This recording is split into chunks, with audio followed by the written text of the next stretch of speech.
엘리야의 하나님, 나의 하나님. 제가 반석교회에서 4년 반 동안 성도 여러분들을 섬기면서 가장 많이 강조했던 것은 성경을 읽자입니다.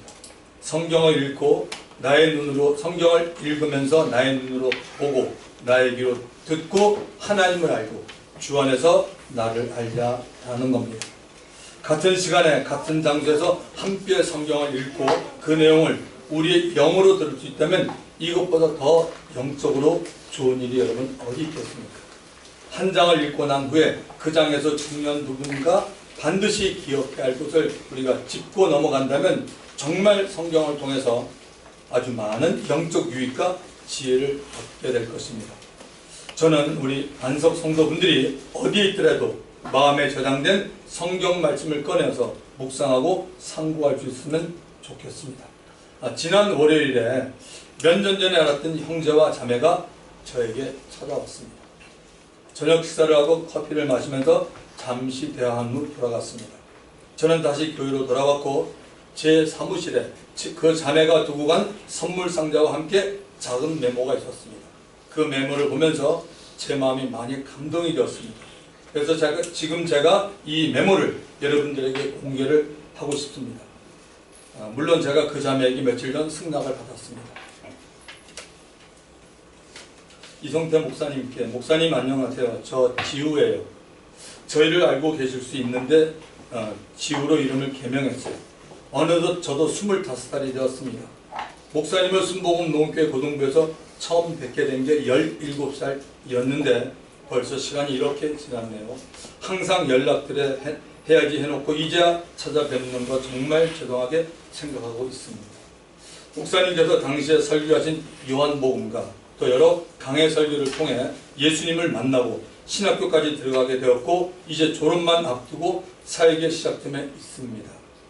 제가 목사님께 너무 감사드렸던 것은 고등부 예배 때 친구들과 밤새 술을 마시고 잠옷을 입고 예배를 드리러 갔는데 저희를 정죄하지 않으시고 오케이 괜찮다라고 말씀하셨던 것이 생각납니다.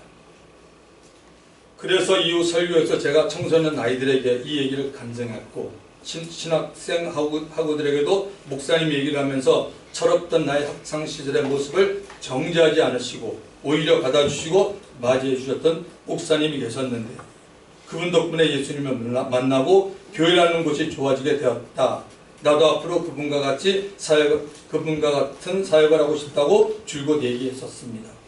목사님을 통해 복음이 무엇인지 그리고 예수 그리스도의 자녀로서 삶이 어떠한 것인지 알게 되었습니다. 아직도 너무 부족하지만 목사님께서 청년들, 청소년들 그리고 복음의 발자국 시간을 통해 열정을 갖고 말씀을 전하셨던 모습과 같이 저도 그렇게 복음을 전할 수 있도록 계속해서 노력하겠습니다. 항상 건강하시고 가정이 항상 평안히 있길 기도하겠습니다. 목사님이 보여주셨던 진리의 삶과 복음에 대한 열정이 신앙생활을 계속하다 보니 결코 쉽지 않은 삶의 자세였음을 이제야 깨닫습니다. 목사님을 만나게 하신 하나님께 너무 감사드리고 정말 존경합니다. 이제 미국으로 가신다고 들었는데 한국에 오시면 또 뵙기를 원합니다. 감사합니다. 목사님 건강하세요. 2019년 1월 7일 김지우. 아마 우리 정한영 선생님은, 성조 선생님은 아실지 모르겠습니다. 고등부 교사를 되셨습니다. 자, 어쨌든 그런 일이 있었습니다. 여러분, 하나님은 선하고 좋으신 하나님이십니다. 어느 날 유대인의 어떤 관리가 예수님에게 이렇게 말합니다. 선한 선생이요, 내가 무엇을 하여 영생을 얻습니까? 라고 예수님에게 질문합니다. 예수님은 유대 관리에게 이렇게 말합니다. 네가 어찌하여 나를 선하다? 라고 말하느냐. 하나님 한 분 외에는 선한 이가 없다라고 누가복음 18장 19절에서 예수님이 말씀했습니다. 여러분, 하나님 자신이 선입니다. 하나님과 동격인 하나님의 말씀이 선입니다. 사람들이 하나님의 말씀을 떠나서 선하게 살아가겠다는 자체가 벌써 여러분 악이 되는 것입니다. 창세기 3장에 에덴 동산에서 인간의 모습을 한번 살펴보십시오. 원래 인간은 하나님께서 죄 없는 상태로 선하게 지음을 받은 존재입니다. 하나님은 아담과 하와가 하나님의 말씀을 지키고 사는지 알고 싶어 했습니다. 창세기 2장 17절에 보면 선악을 알게 하는 나무 열매는 먹지 말라. 네가 먹는 날에는 반드시 죽으리라 하시니라. 어느 날 간교한 뱀이 찾아와서 하나님의 말씀인 선을 무시하며 살게 유혹했습니다. 결국 하와는 악한 자 마귀가 뱀을 이용하여 너희가 그것을 먹는 날에는 너희 눈이 밝아져 하나님같이 되어 선악을 알 줄 하나님이 아심이라는 거짓말에 속아서 하나님 없어도 잘 살겠다는 악을 택하게 된 것입니다. 이때부터 모든 사람들은 선의 기준을 상실한 죄인들이 되었습니다. 또한 하나님을 알 수 있는 영의 기능이 죽어 하나님을 모르고 살아가게 된 겁니다. 영이 거듭나지 않은 사람들 모두는 선과 악에 대한 구별을 자신의 생각으로 하고 살아가는 사람입니다. 거듭난 사람과 거듭나지 않은 사람들의 대화가 왜 다른지 우리는 알고 있어야 합니다. 거듭난 사람에게는 선이 하나님이십니다. 그러나 거듭나지 않은 사람에게는 선이 하나님이 아니고 세상입니다. 세상이란 말은 세상에 속한 것을 말합니다. 성경은 세상에 있는 것을 사랑하지 말라고 말합니다. 세상에 있는 것, 육신의 정욕, 안목의 정욕, 이세의 자랑은 아버지께로서 온 것이 아니고 세상으로부터 왔다라고 분명히 요한일서 2장 15절부터 17절에 말하고 있습니다. 세상을 잡고 있는 마귀로부터 온 것입니다.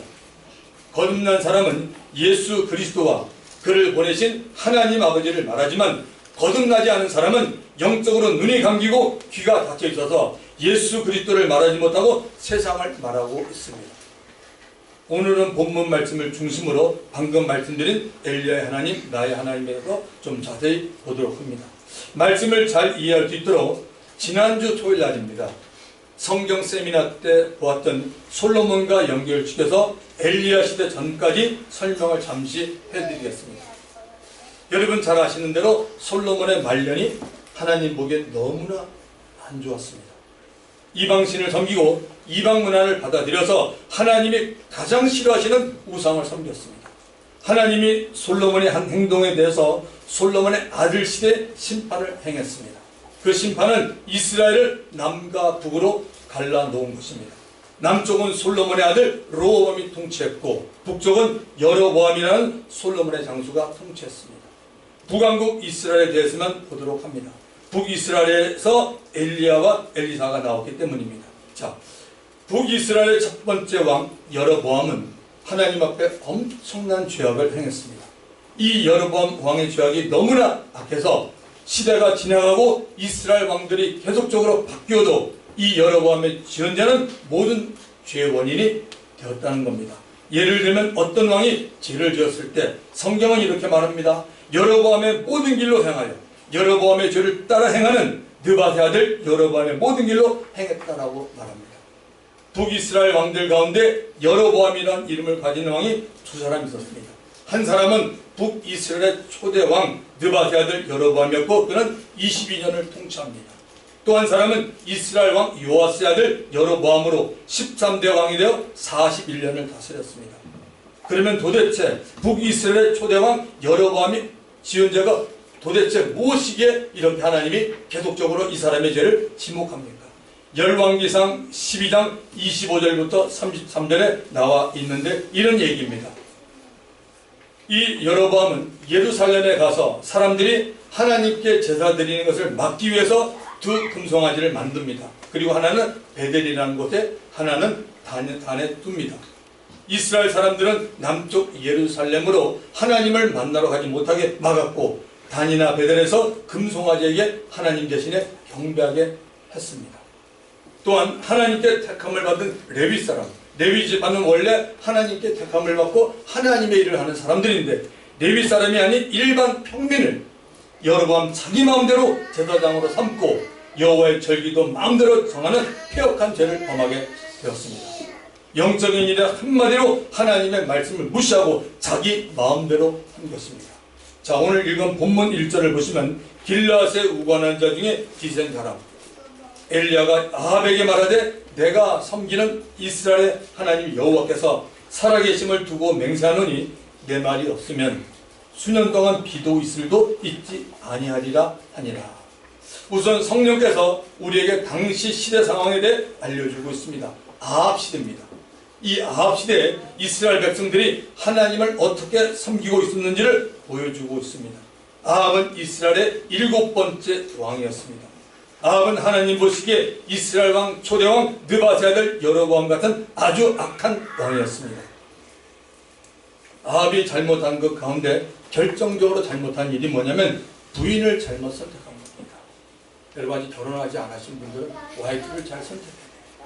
이 와이프를 잘못 선택하면 이거 망하는데요. 제가 성경 말씀입니다. 자, 이렇게 나옵니다. 이 부인의 이름은 유명한 이세벨입니다. 성경은 이세벨에 대해서 이렇게 말하고 있습니다. 열왕기상 16장 30절과 31절. 자, 보십시오. 오므리 아들 아합, 그의 이전에 모든 사람보다 여호와 보시기에 악을 더욱 행하여 느바세 아들 여로보암의 죄를 따라, 말했잖아요. 여로보암 초대왕의 죄를 따라 행하는 것을 오히려 가볍게 여기며 시돈 사람의 왕 옛 바알의 딸 이세벨로 아내를 삼고 가서 바알을 섬겨 예배하고, 그리고 요한계시록 2장 22절에는 그러나 너에게 책망할 일이 있노라. 자칭 선지자라는 여자 이세벨을 네가 용납함이니 그가 내 종들을 가르쳐 꾀어 행엄하게 하고 우상의 제물을 먹게 하는도다. 이방신을 섬기는 여자를 아내로 맞이한 것부터가 아합 왕이 얼마나 영적으로 하나님께 바로 서지 못하고 있었음을 말해주고 있습니다. 이러한 때 하나님께서 한 사람을 이스라엘에 보내십니다. 그 사람의 이름은 엘리야입니다. 엘리야입니다. 엘리야는 아합의 시대를 바로잡아서 하나님께 영광을 돌려드리기 위해서 쓰임을 받은 하나님의 거룩한 종이었습니다. 지금도 하나님은 영적으로 점점 힘을 잃고 죄악으로 가득 찬 이 시대를 바로잡기 위해서 엘리야와 같은 사람을 찾고 계십니다. 엘리야는 갑자기 등장하는 사람처럼 보입니다. 사실은 하나님께서 이 엘리야를 아셨고 때를 기다리고 있었던 겁니다. 다시 1절 처음 부분을 보면 길르앗에 우관한 자 중에 디셈 사람 엘리야가 아합에게 말하되, 이렇게 말합니다. 엘리야는 길르앗에 살고 있었고 하나님과 교제를 하고 있었습니다. 이 말은 엘리야가 공식적으로 활동하기 전에 하나님이 엘리야를 훈련시키고 있었던 것입니다. 사랑하는 성도 여러분, 하나님은 자신이 사랑하는 자를 여러 번 훈련을 시킵니다. 훈련을 잘 받은 사람이나 어려운 훈련을 잘 참아낸 사람은 하나님께서 분명히 자신의 선한 일을 위해서 사용하십니다. 엘리야는 아주 담대한 사람이었습니다. 왕상 17장 1절에 여호와께서 살아계심을 두고 맹세하노니 내 말이 없으면 수년 동안 비도 이슬도 있지 아니하리라고 말하고 있습니다. 엘리야는 하나님께서 내 말을 들어주시고 내 기도에 응답해 주신다는 확신을 가진 담대한 사람입니다. 우리들도 영적인 일에 더욱 담대하시고 확신을 갖게 되기를 축원드립니다. 자, 본문 2절에서 4절까지는 이렇게 나와 있습니다. 여호와의 말씀이 엘리야에게 임하여 이르시되 너는 여기서 떠나 동쪽으로 가서 요단 앞 그릿 시냇가에 숨고 그 시냇물을 마시라고. 내가 까마귀를 명하여 거기서 너를 먹이게 하리라. 하나님의 사역을 공식적으로 처음 감당하는 엘리야에게 하나님의 말씀이 임하였습니다. 순종하기가 힘든 말씀이었지만 엘리야는 하나님 말씀에 순종했습니다. 그동안 엘리야가 개인적으로 하나님과 교통이 있었기에 순종이 가능했습니다. 여기서 우리는 한 가지를 배웁니다.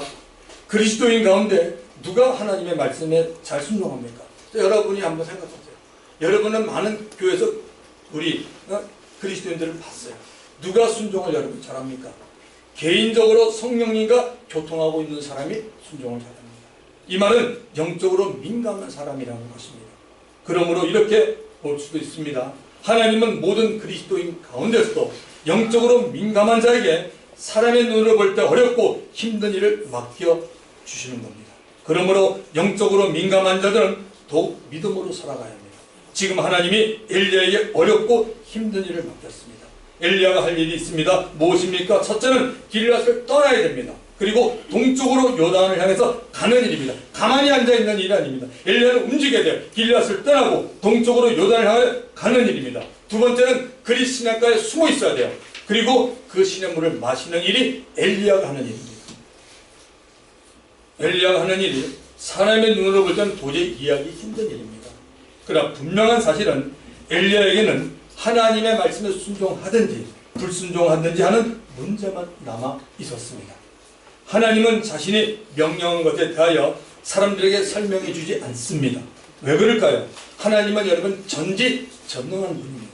하나님은 절대자입니다. 아멘. 순종을 하고 나면 우리는 하나님의 뜻의 진정한 의미를 아는 겁니다. 반대로 순종하지 않으면 하나님의 뜻의 의미를 모르는 것입니다. 순종하지 않으면 보이지 않는 영으로 계신 하나님을 나의 머리로는 받아들이지만 나의 마음에는 받아들이지 않는 겁니다. 하나님 말씀에 대해서 생각해보고 순종한다는 것은 자신을 하나님 앞에 높이는 태도입니다. 바람직한 자세가 아닙니다. 성경은 순종에 대해서 무조건 순종이라고 말합니다. 엘리야가 순종을 할 때 하나님은 하나님의 할 일을 합니다. 까마귀를 명령하여 거기서 너를 먹이게 하리라. 이게 하나님이 하실 일입니다. 까마귀들을 명령하여 거기서 너를 먹이게 하리라. 사람들은 까마귀에게 명령을 내릴 수 없습니다. 하나님은 이같이 사람이 할 수 없는 일을 행하시는 분입니다. 6절을 보십시오. 까마귀들이 아침에도 떡과 고기를, 저녁에도 떡과 고기를 가져왔고 그가 시냇물을 마셨으나 엘리야를 먹여주신 분은 하나님입니다. 까마귀는 엘리야를 먹이기 위해서 하나님께 쓰임을 받은 공중에 나는 새 지나지 않습니다. 주 안에서 사랑하는 성도 여러분, 우리들이 엘리야와 같은 담대한 믿음의 사람이라면 하나님은 우리의 주위에 있는 사람들이 까마귀처럼 하나님의 일에 쓰임받도록 하실 겁니다. 우리들 한 사람 한 사람이 담대한 믿음의 사람이 되기만 하면 하나님께서는 더 많은 사람들을 우리들이 있는 곳으로 보내주어서 함께 하나님 나라 확장과 예수 그리스도를 드러내 쓰임을 받도록 하실 겁니다. 아멘. 또한 하나님은 엘리야가 하나님만을 바라보게 하시는 훈련을 시켰습니다. 하나님은 엘리야를 험하고 거친 세상에 내보내기 전에 하나님께 순종하기만 하면 어떤 영적 전쟁에서도 승리할 수 있음을 훈련시키고 있는 겁니다. 여기서 한 가지 문제를 제시해 보겠습니다. 목사님, 신앙생활 하는 것이 이렇게 어렵고 힘들어서 어떻게 하겠습니까? 아마 요즘 청년들이 이런 생각 굉장히 많이 할 것 같아요. 직장에 가면 직장대로 또 결혼한 친구는 결혼한 친구들 얼마나 고달픕니까? 그래서 신앙생활하는 것이 이렇게 어렵고 힘들어서 어떻게 하겠습니까? 하시는 분들이 있습니다. 우리들이 살고 있는 세상은 아직까지는 마귀와 그의 졸개들이 지배하고 있고 더 지배하려고 하고 있습니다. 그런데 마귀는 갈보리 십자가에서 예수님에게 이미 정죄를 받았습니다. 그 정죄는 유대인들을 선동하여 거짓으로 죄 없는 거룩한 하나님의 아들 그리스도를 신성모독죄로 몰아붙여서 십자가에 매달아 죽인 것입니다. 그러나 예수는 성경의 예언대로 3일 만에 죽은 자 가운데 부활하여 자신이 죄 없는 하나님 아들 그리스도임을 온천하에 입증했습니다. 예수 그리스도의 부활로 인해 마귀는 하나님과 예수 그리스도 앞에 정죄를 받았습니다. 그러므로 마귀는 하나님 앞에 분명하게 죄를 지은 자므로 정당하게 하나님의 판결을 받은 겁니다. 그 판결은 영원한 지옥에 가는 것입니다. 그러나 아직은 그 판결에 대한 최종적인 형 집행은 잠시 보류되고 있는 상태입니다. 그동안 마귀는 다시 자기의 할 일을 지금도 하고 있는 겁니다. 그래서 우리는 마귀가 하고 있는 일과 마귀의 특징에서 성경을 통해 알고 있어야 하는 겁니다. 어떻게 보면 하나님은 마귀와 그의 졸개들의 활동을 통해서 진정으로 하나님을 사랑하는 그리스도인을 찾고 있습니다. 그러므로 우리들은 예수님이 승리한 갈보리 십자가와 부활의 신앙으로 이 세상을 담대히 이기며 살아가야 하는 것입니다. 왜 성경은 여러 곳에서 우리들에게 순종을 하라고 말하고 있을까요? 순종을 하게 되면 그 순종을 한 말씀의 약속에 대해서 하나님이 책임을 져주십니다. 이 사실을 하나님도 알고 계시고 마귀도 알고 있고 성령 충만한 성도도 알고 있습니다. 그렇다면 쉽게 분별이 되어야 합니다. 하나님을 대적하고 성도들을 유혹해서 넘어뜨리려고 하는 마귀는 그리스도인들에게 순종하지 못하도록 이 핑계, 저 핑계, 온갖 핑계를 가져다 줍니다. 그래서 오히려 순종하지 않고 사는 것을 당연히 여기도록 만듭니다. 성경은 말합니다. 마귀의 간교에 속지 않도록 조심하라고 말합니다. 마귀는 우는 사자같이 누려다니며 삼킬 자를 지금도 찾고 있습니다. 마귀는 두루 다닙니다. 목적은 하나입니다. 예수 믿는 자를 삼키기 위해서입니다. 늘 영적 분별을 가지고 끼어있는 저와 여러분이 되기를 주님의 이름으로 부탁합니다. 네. 자, 7절을 보시기 바랍니다. 땅에 비가 내리지 아니하므로 얼마 후에 그 시내가 마르리라. 엘리야가 한 말한 대로 땅에 비가 내리지 않게 되었습니다. 하나님께서 이스라엘 백성들에게 과거에 해두었던 약속이 있습니다. 모세오경 5번째 책인 신명기에 하나님이 이미 이렇게 말합니다. 신명기 11장 11절부터 12절, 너희가 건너가서 차지할 땅 어디입니까? 가나안 땅이죠. 거기는 땅과 산골짜기가 있어서 하늘에서 내리는 비를 흡수하는 땅이요, 내 하나님 여호와께서 돌봐주시는 땅이요, 연초부터 연말까지 내 하나님 여호와의 눈이 항상 그 위에 있느니라. 이렇게 비옥하고 좋은 가나안 땅이고 하나님의 눈이 이스라엘 백성과 그들이 사는 가나안 땅에 있습니다. 그러나 이스라엘 백성들이 우상을 섬기게 될 때 하신 약속도 있습니다. 신명기에서 11장 17절, 여호와께서 너희에게 진노하사 하늘을 닫아 비를 내리지 아니하여 땅이 소산을 내지 않게 하심으로 너희가 여호와께서 주신 아름다운 땅에서 속히 멸망할까 하노라. 비가 오지 않아서 심한 가뭄으로 인해 농사가 안 돼서 굶어서 죽을 것이라는 겁니다. 비가 오지 않는다는 하나님의 약속이 엘리야가 선포한 말씀대로 이루어졌습니다.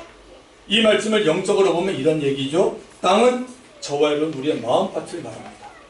믿는 자들이 하나님을 섬기지 않고 다른 것들을 섬기면 하늘문을 닫고 성령의 비를 주지 않겠다는 겁니다. 성령의 비를 받지 않으면 우리의 마음이 점점 건강해져서 하나님의 은혜를 체험하지 못하는 종교인이 되어갑니다. 아마 오늘 이 시대에 제가 볼 때 종교인 된 분들 참 많은 것 같아요. 교회는 열심히 나오는데 종교인이에요. 말씀이 더 이상 들어가지 않습니다. 다 온통 다 자기의 생각으로 하나님의 말씀을 다 가리고 있는 사람들이 있어요. 자, 8절을 보시기 바랍니다. 여호와의 말씀이 엘리야에게 임하여 이르시되, 2절에 나왔던, 오늘 읽은 우리 본문 2절에 나왔던 여호와의 말씀이 엘리야에게 임하여 이르시되, 같은 말씀이 또다시 8절에 나옵니다. 여호와의 말씀이 엘리야에게 임하여 이르시되, 여호와의 말씀이 엘리야에게 임합니다. 사랑하는 성도 여러분, 하나님은 순종을 잘하는 성도를 보시면 또 말씀을 합니다. 이 말은 우리들이 하나님의 말씀에 순종을 잘하면 하나님이 기쁘셔서 또 말씀을 주신다는 겁니다. 기록된 하나님의 말씀을 통해서 읽고 듣는 가운데 하나님께서 자신에게 주셨다고 확신이 된 그 말씀대로 행하면 하나님께서 계속 말씀을 주셔서 그 사람을 순종의 사람으로 만들어 준다는 겁니다. 9절을 보시기 바랍니다. 너는 일어나 시돈에 속한 사르밧으로 가서 거기 머물라. 내가 그곳 과부에게 명령하여 너에게 음식을 주게 하리라. 뭐라고 됐습니까? 하나님이 이미 그 과부에게 말했다 그럽니다. 너에게 음식을 주게 했다고 하나님께서 벌써 이 엘리야에게는 시돈에 속한 사르밧으로 가면 거기 잠시 있으면 하나님께서 이미 과부에게 얘기를 했기 때문에 그가 너에게 필요한 것을 공급한다고 말하죠. 하나님께서 계속 아주 신기하고 귀한 일을 계획하고 계십니다. 지금 이스라엘에게는 하늘문이 닫혀서 비가 오지 않으므로 기근으로 온 사방에 먹을 것이 없어졌습니다. 그러나 하나님의 입장에서 보면 하나님의 약속이 이스라엘 땅에 이루어진 것 밖에는 없습니다. 하나님이 엘리야에게 시돈에 있는 사르밧이라는 동네에 가서 머물라고 합니다. 그리고 거기 있으면 그 집안의 과부가 너에게 음식을 줄 것이랍니다. 참으로 이해하기가 힘듭니다. 엘리야는 자신이 이 하나님의 말씀을 이해했기에 순종하는 것이 아니고 하나님의 말씀이기에 순종한 겁니다. 자, 10절을 가보시면 그가 일어나 사르밧으로 가서 성문에 이를 때 한 과부가 그곳에서 나뭇가지를 줍는지라. 이에 불러 이르되 청하건대 그릇에 물을 조금 가져다가 내게 마시게 하라. 엘리야는 하나님의 말씀에 순종해서 사르밧에 왔습니다. 이때 엘리야의 눈에 하나님께서 예배하셨던 한 과부의 모습이 들어왔습니다. 그 과부는 나무가지를 줍고 있었습니다. 당시의 상황으로 보아서 엘리야는 이 과부가 나무가지를 태워서 무엇인가 만들 줄을 알고 있었을 겁니다. 그리고 엘리야가 이 과부에게 물을 달라고 부탁합니다. 11절을 보시면 그가 가지러 갈 때 엘리야가 그를 불러 이르되 청하건대 네 손에 떡 한 조각을 내게로 가져오라. 엘리야의 행동은 공손하지 않은 것처럼, 아니 무례한 것처럼 보입니다. 물을 가지고 가는 사람을 불러 세워서 네 손 곧 내 집안에 있는 떡 한 조각을 달라라고 말합니다. 왜 엘리야가 여러분 이런 행동을 하게 되었습니까? 엘리야는 사르밧에 가기만 하면 한 과부가 엘리야 자신을 먹이게 하신다는 하나님의 말씀을 믿는 겁니다. 믿으시면 아멘 하십시오. 여러분 절대로 성경을 인간 눈으로 보지 마십시오. 보면은요 그분 손해요. 결국은요 정말 제가 말씀드리고 싶어요. 인간으로 보세요. 따져보세요. 결국 손해는 당신 손해예요. 신앙생활 못합니다. 여러분 성경에 그런 얘기가 있잖아요. 너희가 성령도 하나님의 능력도 모르고 너희가 오해한다 그랬어요. 여러분 능력만 외치면 안 돼요. 하나님의 말씀을 알아야 돼요. 또 말씀만 외치면 안 돼요. 능력을 알아야지 내가 온전히 하나님을 안다고 예수님이 분명히 말합니다.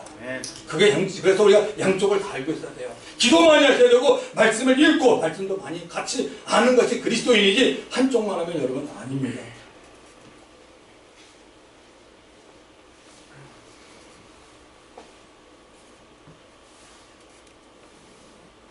엘리야는 사르밧에 가기만 하면 한 과부가 엘리야 자신을 먹이게 하신다는 하나님의 말씀을 믿은 겁니다. 엘리야는 지금 자신이 만나고 있는 이 과부가 하나님이 예비한 과부라는 확증이 들었기에 담대하게 믿음의 행동을 하게 된 겁니다. 자, 12절의 앞부분을 보시기 바랍니다. 그가 이르되 당신의 하나님 여호와께서 살아계심을 두고 맹세하노니 외모적으로도 유대인과 이스라엘 근처에 사는 이방인들과는 첫 인상이 여러분 다를 겁니다. 여러분 요한복음 4장에 가보시면 사마리아 여자와 예수님과의 대화를 통해서 알 수 있습니다. 그때 사마리아 여자가 뭡니까? 당신은 보니까 유대 사람이라고 분명히 말합니다. 그래서 드디어 이 사르밧 과부가 엘리야가 하나님의 사람인 줄 알았습니다. 하나님이 이 과부에게도 이곳에 내가 보내는 사람이 올 것이니 너는 그를 먹이도록 하라는 말씀을 이미 그가 들었기에 엘리야가 바로 그 사람이라는 확신이 든 겁니다. 자, 12절의 나머지 부분을 봅니다. 나는 떡이 없고 다만 통에 가루 한 움큼과 병에 기름 조금뿐이라 내가 나무가지 돌을 주워다가 나와 내 아들을 위하여 음식을 만들어 먹고 그 후에는 뭐요? 죽으리라. 그 후에는 죽으리라. 여자의 솔직한 고백이 나옵니다. 제가 가지고 있는 것 전부는 가루 한 움큼과 병에 조금 나온 기름뿐입니다. 이제 이것을 마지막으로 아들과 함께 먹고 저는 죽을 것입니다. 이스라엘의 우상 숭배로 인하여 옆에 사는 이방 사람에게도 가뭄이 임해서 모두가 다 굶어 죽게 되었습니다. 사랑하는 성도 여러분, 하나님께서 보시는 세상은 믿는 자들이 얼마나 하나님을 경외하며 하나님의 말씀에 순종하는지를 보고 있습니다. 믿는 자들의 행동이 그래서 여러분 너무나 중요합니다. 우리 예수 믿는 자들이 타락을 하면 세상은 썩습니다. 그러나 예수 믿는 자들이 경건하게 살면 이 세상은 썩지 않고 오히려 곳에서 하나님의 영광이 드러나게 되는 것입니다. 13절을 보십니다. 엘리야가 그에게 이르되 두려워하지 말고 가서 네 말대로 하려니와 먼저 그곳으로 나를 위하여 작은 떡 한 개를 만들어 내게로 가져오고 그 후에 너와 내 아들을 위하여 만든다. 성도 여러분, 여기에 신앙이 있습니다. 신앙은 먼저 할 일이 있고 나중에 할 일이 있습니다. 너희는 먼저 그의 나라와 의를 구하라고 말합니다. 무슨 말이냐면 무엇이든지 하나님이 first, 하나님이 먼저라는 겁니다. 이 세상에 살고 있는 그리스도인은 이 세상이 먼저가 아닙니다. 하나님 나라가 먼저입니다. 세상에 살면서 인간의 수단과 방법으로 살지 마시고 하나님의 방법으로 살아가라고 합니다. 엘리야가 정직하게 자신의 처지를 말하는 과부에게 네 말대로 먹고 죽으시다는 말하는 그 과부에게 네 말대로 하라고 말합니다. 이 방법은 세상의 방법이요, 세상 사람들 모두가 인정할 수 있는 방법입니다. 그러나 먼저 해야 할 일이 있는데 너와 너의 자식을 위하는 것은 조금 있다가 하고 더 급한 것은 나 엘리야에게 작은 떡 하나를 만들어서 내게 가져오는 거라고 말합니다. 엘리야 이 말 속에는 나를 보내신 분은 하나님에게 나한테 대접하라는 마음은 곧 하나님께 대접하라는 아름다운 마음이므로 먼저 하나님을 사랑하고 하나님을 대접하는 마음을 가지라고 얘기해주고 있는 겁니다. 여러분, 하나님은 좋으신 하나님입니다. 믿으십니까? 하나님은 참 좋으신 하나님입니다. 하나님은 우리들의 소유를 빼앗아가는 분이 여러분 아닙니다. 만약 지금 나에게, 우리에게 하나님께서 엘리야에게 하셨던 방법대로 하신다면 우리는 하나님이 지시하는 가정에 찾아가서 똑같이 할 수 있어야 합니다. 비록 우리들이 뭘 인정한 사람으로 보여줘도 하나님이 원해서 보낸 일이라면 우리는 그 일에 순종을 해야 합니다. 14절을 보시기 바랍니다. 14절에 하나님의 은혜가 나타납니다. 이스라엘 하나님 여호와의 말씀이 나 여호와가 비를 지면에 내리는 날까지 그 통의 가루가 떨어지지 아니하고 그 병의 기름이 없어지지 아니하리라 하셨습니다. 하나님이 엘리야를 이 과부의 가정에 보낸 이유는 이렇게 엄청난 목적 축복을 주시기 위해서입니다. 앞으로 적어도 3년은 비가 오지 않을 것인데 비가 오지 않는 동안에도 하나님이 직접 이 과부의 가정에 개입하셔서 먹여 주겠다라고 말합니다. 여러분, 예수님이 후에 이 사건에 대해 이렇게 말합니다.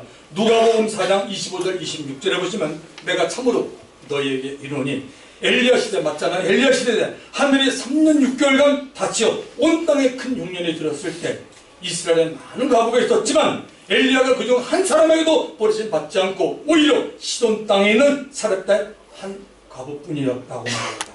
택함 받은 이스라엘 백성이었지만 당시 이스라엘의 우상을 섬기는 바람에 하나님께서 은혜를 베풀지 않았던 겁니다. 오히려 이방 사람인 과부에게 은혜가 나간 겁니다. 말씀을 마치며 정리합니다. 엘리야의 하나님은 내가 믿는 자, 독생자 예수 그리스도를 이 땅에 보내신 동일하신 하나님입니다. 엘리야의 하나님은 우리들의 하나님이요 나의 하나님일 겁니다. 죄가 점점 많아질 때 하나님은 하나님의 사람을 보내어 하나님의 일을 하는 엘리야의 하나님이었습니다. 오늘 우리가 살고 있는 세상은 죄가 꽉 들어차 있는 세상입니다. 하나님은 우리와 우리 자녀들을 엘리야처럼 사용하기를 원하고 있습니다. 지금도 하나님은 은혜 줄 사람을 찾고 있습니다. 은혜를 감사하는 자에게는 하나님은 더욱더 풍성한 은혜로 채워 주실 겁니다. 하나님의 말씀에 순종하는 사람에게 하나님의 방법으로 복을 주기를 원하는 주님을 바라보고 많은 복을 누리는 저와 여러분 되기를 주님의 이름으로 축원합니다. 오늘 말씀을 기억하면서 주님 한 분 보고 통상이랍니다. 주여 아버지 하나님